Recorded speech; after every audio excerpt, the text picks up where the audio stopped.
Hello, and welcome to the Geopolitics Explained podcast. The peace talks between Iran and the United States in Islamabad collapsed after over 20 hours of discussion.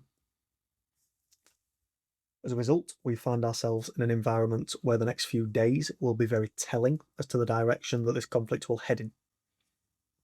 The United States has stated that it will counter Iran's blockade with its own blockade of ships heading into Iranian ports and vessels that are Iranian affiliated.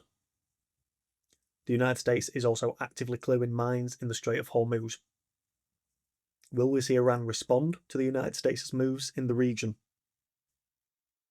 These questions might be answered in the coming days and weeks, but for today, I want to zoom out and look at some of the second-order effects from this conflict that will remain ingrained long after this conflict has ended. And so, the second-order effects that we will be discussing today is the disruptions to natural gas and fertilizers coming out of the Persian Gulf, and the impact that this will have on global food markets. Is this disruption one that will be easy to recover from, or are we set for an environment of elevated supply chain pressure in global food markets? Let's explore. As a result of the conflict in the Middle East and the blockade in the Strait of Hormuz, shipping remains restricted. Iran was deciding which nations could transit the strait, and they were seeking tolls. The United States has since launched its own blockade of Iranian vessels, and they have threatened any vessel that pays a toll to Iran or that travels to an Iranian port. Regardless of the specifics in the Strait of Hormuz and the Persian Gulf, the simple reality is that risk remains elevated and shipping insurance costs are skyrocketing. This will affect all aspects of global trade, but any goods that usually travel into and out of the Persian Gulf will be even more restricted. One such area of global trade where the Persian Gulf is relevant is in fertiliser. Could the restrictions in the Persian Gulf and the Strait of Hormuz lead to reduced global supply of fertiliser and hence rising prices, similar to the shock that we saw after the onset of the war in Ukraine? Unfortunately, these aren't effects that we will have to wait long to see because we are already seeing rising prices. Natural gas is also relevant here. Natural gas is a feedstock for fertiliser. This means that natural gas is chemically integrated into fertiliser through the Haber-Bosch process. It reacts with steam to produce hydrogen, which then combines with nitrogen, hence making fertilisers such as urea and ammonia. In the creation of these nitrogen-based fertilisers, natural gas accounts for between 70 and 90% of production costs. As a result, a rise in natural gas prices also results in a higher price for these nitrogen fertilisers. A higher price of fertilisers then passes through to a potential fall in demand and usage of fertilisers. This won't have an immediate impact, but over the next few planting cycles, a fertiliser disruption risks negatively impacting crop yields. If we do see reduced crop yields, then the final follow-through of these effects will be food inflation. This is a double hit because the impact of the Iran war on fertiliser and hence on food is direct via exports being reduced coming out of the Persian Gulf, but it's also indirect due to rising natural gas prices. This is one of the biggest impacts of the restriction of trade coming out of the Persian Gulf and the Strait of Hormuz, but because these effects aren't seen immediately, they are being discussed less. And so we need to know how the disruption to this supply chain could present itself in the world of trade. We're going to do that by exploring what this potential disruption could mean for us. There are four potential ways in that the disruption of this supply chain could follow through and impact us personally. Firstly, nations that import natural gas from the Persian Gulf will see their imports of natural gas restricted. Secondly, nations that import nitrogen fertilisers from the Persian Gulf will see less import of these nitrogen fertilisers. Thirdly, any nation that relies heavily on the import of nitrogen-sensitive crops, such as wheat and maize, will be impacted by the restrictions in the Strait of Hormuz. And finally, we will see global inequality rise as low and middle income nations will be outbid on natural gas, nitrogen fertilizers, and nitrogen sensitive crops by higher income nations. Firstly, we'll discuss the impact on nations that import natural gas from the Persian Gulf. The liquefied natural gas export market globally is valued at $150 billion.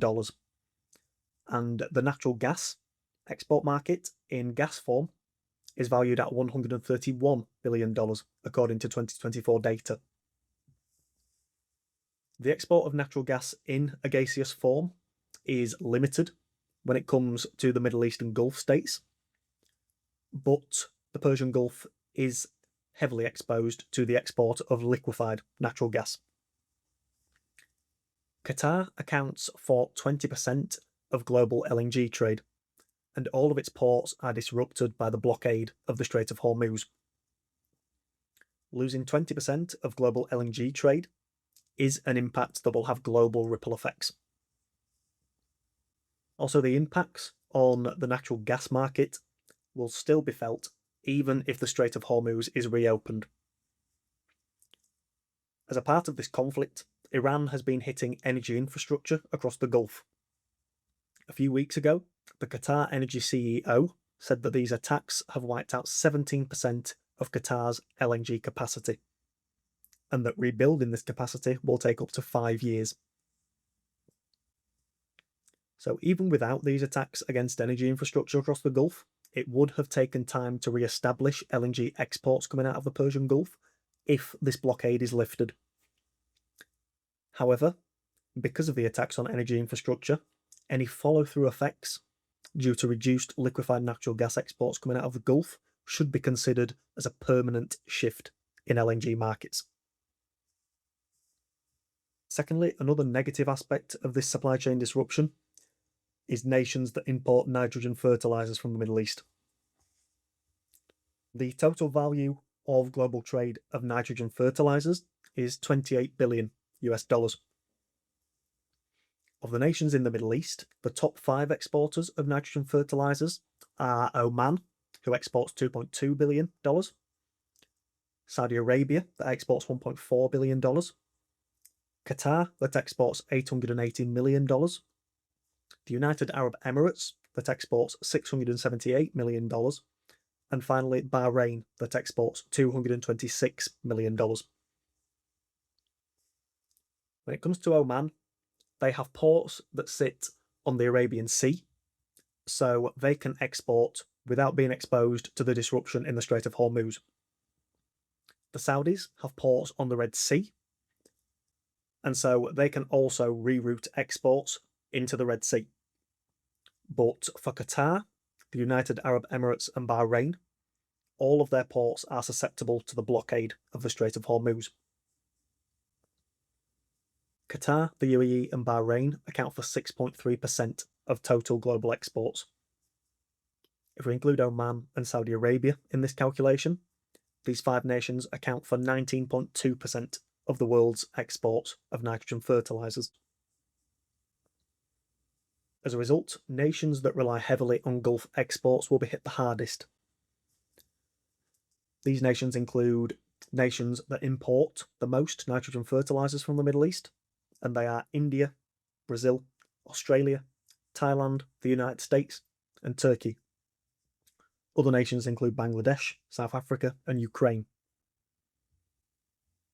Global fertilizer markets are relatively diversified, but even a small supply disruption can move prices significantly. This can have follow-through effects into demand. Next, we're going to discuss nations that import nitrogen-sensitive crops. These are crops such as wheat and maize. Nations that rely heavily on the import of both will be hurt by rising fertilizer prices, especially if this leads to reduced yields. The nations that will be hurt the most by this are Egypt, Indonesia, Algeria, Morocco, Nigeria, the Philippines, China, Italy, Brazil, Mexico, Japan, Vietnam, South Korea, and Spain. Now, it's worth asking, will these nations shift to alternative crops to import so that they aren't so reliant on the follow-through effects that this supply chain disruption will have on nitrogen fertilizers? Potentially, but it's notable that such a shift would only be partial and it wouldn't occur quickly. Wheat is a dietary staple in many regions of the world, and maize is vital in agriculture for animal feed, biofuels, and industrial use. Also, not all regions are suitable for all crops, and so shifting to alternative crops is easier said than done. These are more contributing reasons that highlight the damage that has been caused to this supply chain.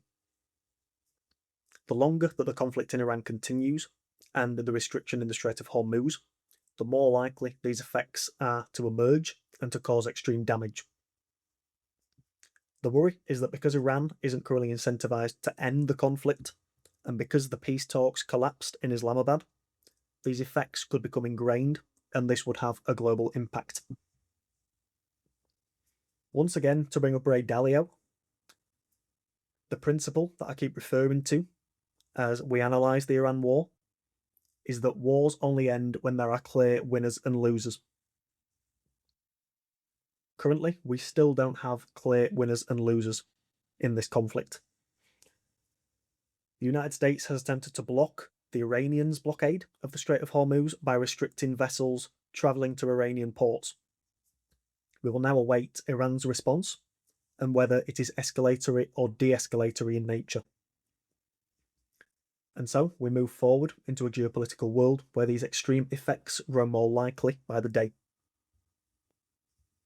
This discussion today specifically focuses on the physical impact of the current disruption in the Persian Gulf, but there are also impacts that are less seen.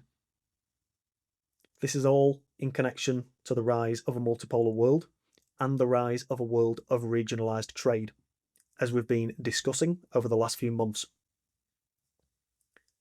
These trade impacts and the rise of a regionalised world aren't limited to the Middle East.